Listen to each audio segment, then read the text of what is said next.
Hello and welcome to my YouTube channel. I'm your storyteller, ready to take you on amazing journeys through different tales. How are you guys? Today's audiobook is Where the Crawdads Sing by Delia Owens. Let's get started. In the marshes of North Carolina, I found solace and a sense of belonging that eluded me in the world of people. My name is Kaya Clark, often called the Marsh Girl by the townsfolk, who looked at me with a mix of curiosity and disdain. Abandoned by my family and left to navigate the complexities of life alone, I learned to appreciate the quiet beauty of the marsh, where I could observe the rhythms of nature and escape the pain of rejection.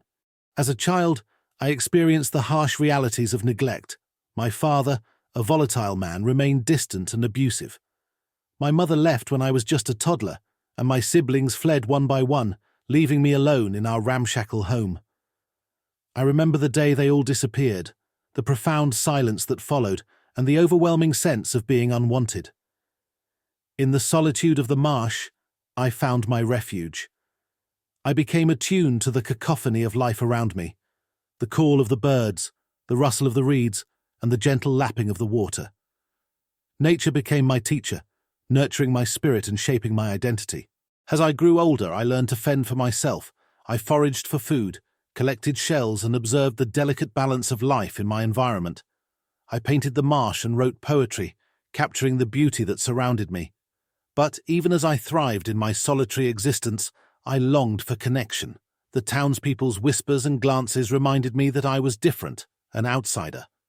Yet I held on to the hope that I could find someone who would see me for who I truly was. My life changed when Tate Walker entered the scene. He was a boy from town, kind and gentle, who shared my love for the marsh. Tate taught me to read and introduced me to the world beyond my isolation. I felt a deep bond forming between us, a connection that brought warmth to my otherwise cold existence. But just as I began to believe in love and companionship, Tate left for college, shattering my heart and reinforcing my fears of abandonment. Years passed, and I continued to navigate my life in the marsh, but I never forgot Tate. My solitude was punctuated by a brief romance with Chase Andrews, a local star who seemed captivated by my wildness. At first, I believed he saw me, not just the Marsh Girl but Kaya. Yet I soon discovered that his affection was shallow and self-serving, leading to a tumultuous relationship that left me feeling even more isolated. The world of humans was fraught with betrayal and heartbreak. The narrative unfolds in two timelines: my past in the marsh and the investigation surrounding Chase's death. When Chase is found dead, the town turns its accusatory gaze toward me. They see me as a wild creature, capable of great violence.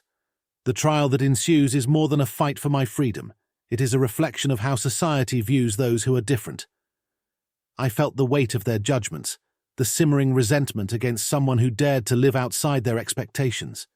As the trial progresses, the memories of my life in the marsh intertwine with the present, revealing the truth of my character and the profound connection I shared with nature. The marsh had been my sanctuary, a place where I learned resilience and strength. It taught me about love and loss, beauty and betrayal. I poured my soul into my paintings, capturing the essence of the world around me, a world that had both nurtured and abandoned me. Ultimately, I was acquitted, but the scars of the trial lingered.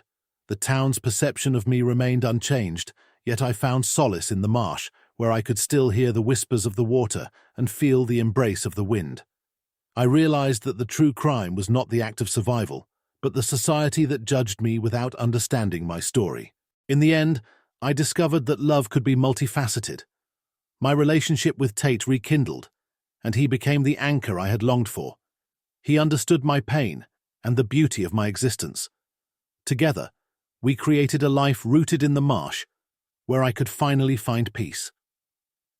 I learned that while the world may cast me as an outsider, my home was where the crawdads sing, among the whispers of the reeds and the songs of the birds. As I reflect on my journey, I see the duality of human nature. We are capable of both connection and cruelty, love and betrayal. My life in the marsh taught me about the resilience of the spirit and the importance of embracing who I am, regardless of how others perceive me. I found my voice through poetry and art, capturing the essence of my existence in a world that often overlooked me. In the end, I realized that the marsh was not just a backdrop to my story, it was an integral part of my identity. It shaped my experiences, nurtured my spirit, and ultimately led me to find love and acceptance. I have learned to embrace my solitude, to cherish the beauty of the natural world, and to stand firm in my truth. I am Kaya Clark, the Marsh Girl, and I will forever hold the marsh close to my heart.